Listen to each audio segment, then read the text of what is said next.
Bienvenue, chers visiteurs du Futuroscope. Alors vous vous êtes dit qu'un petit tour de gyrotour pour voir un panorama, ça allait être tranquille. Ben oui. Sauf que moi, j'ai un boulot, les amis. Vous racontez la grande aventure du Futuroscope en 5 minutes. Histoire que vous ne sortiez pas d'ici sans avoir au moins appris quelque chose. Et pas de protestation, hein, sinon je bloque la gyrotour en haut. Ça s'est déjà passé une fois. Les visiteurs du Futuroscope de Poitiers ont eu une grosse frayeur hier après-midi quand 80 personnes sont restées bloquées dans une nacelle. Les pompiers ont dû intervenir pour les évacuer à l'aide de cordes et de baudriers. L'opération a pris plusieurs heures. Tout le monde est sorti hier. Ah, tiens, ça rigole moi maintenant. Hein. Bon, allez, pas de panique, je suis plutôt de bonne humeur aujourd'hui, ça devrait bien se passer. Allez, hop là, on s'en va en l'air. Et on ouvre grand les yeux. Musique, maestro. Pas mal cette catastrophe. Mais quand on me disait toujours, si on a à agir, c'est pour permettre à la pensée de changer de direction. Et ici, ça tombe tout seul. Regardez-moi ce quand on pense qu'ici, il y a 30 ans, il n'y avait rien. Une grande plaine balayée par les vents. On va dire que les vacanciers qui passaient sur l'autoroute filaient vers les plages sans arrêter.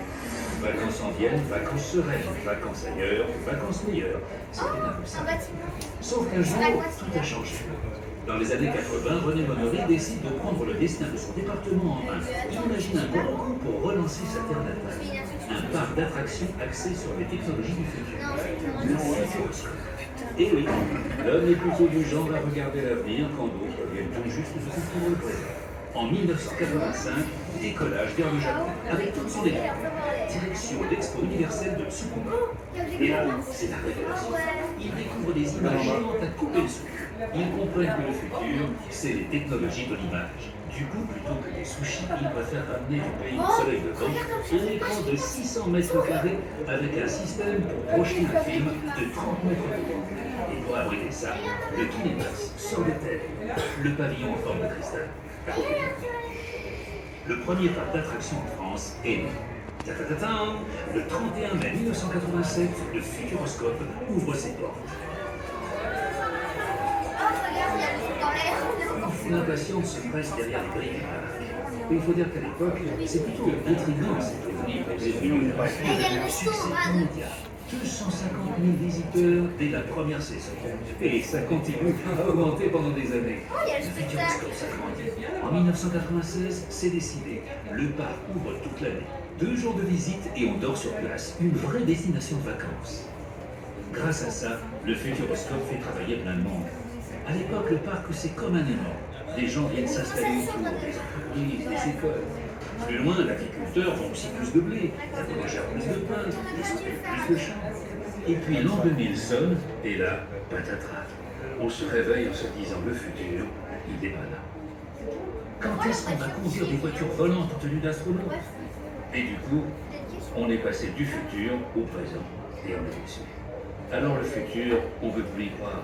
On préfère aller visiter des châteaux pour savoir d'où on vient, plutôt que de savoir où on va. Et le Futuroscope en souffre un peu. Action-réaction. Une nouvelle équipe est placée à la tête du Futuroscope et avec elle, le parc change de cap. Les grandes images en gardent. Mais en plus, on veut des expériences plus fun, des attractions pour rigoler et vivre des choses nouvelles. Et là, souvenez-vous, le Futuroscope a été inspiré par un voyage à Tsukuba. Et bien là, on recommence. On reprend les valises et on parcourt le monde à la recherche d'innovations technologiques, scientifiques, artistiques. Une fois déniché, on les ramène ici et on en fait autre chose. Et c'est comme ça que les robots qui peignaient des voitures dans une usine en Allemagne se sont retrouvés ici, en train de danser.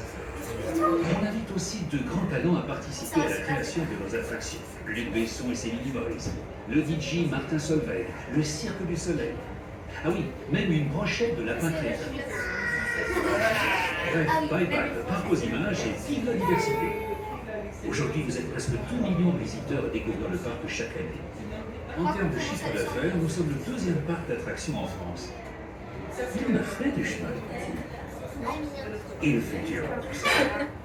Eh bien, comme on ne peut pas le prédire, il y a des créatifs qui ont trouvé la solution. Le futur, ça s'imagine. Oui, et comme il y a des milliards de façons de l'imaginer, eh bien au Futuroscope, on s'inspire des plus grands rêves de l'homme parce que ce sont eux qui feront le monde de demain.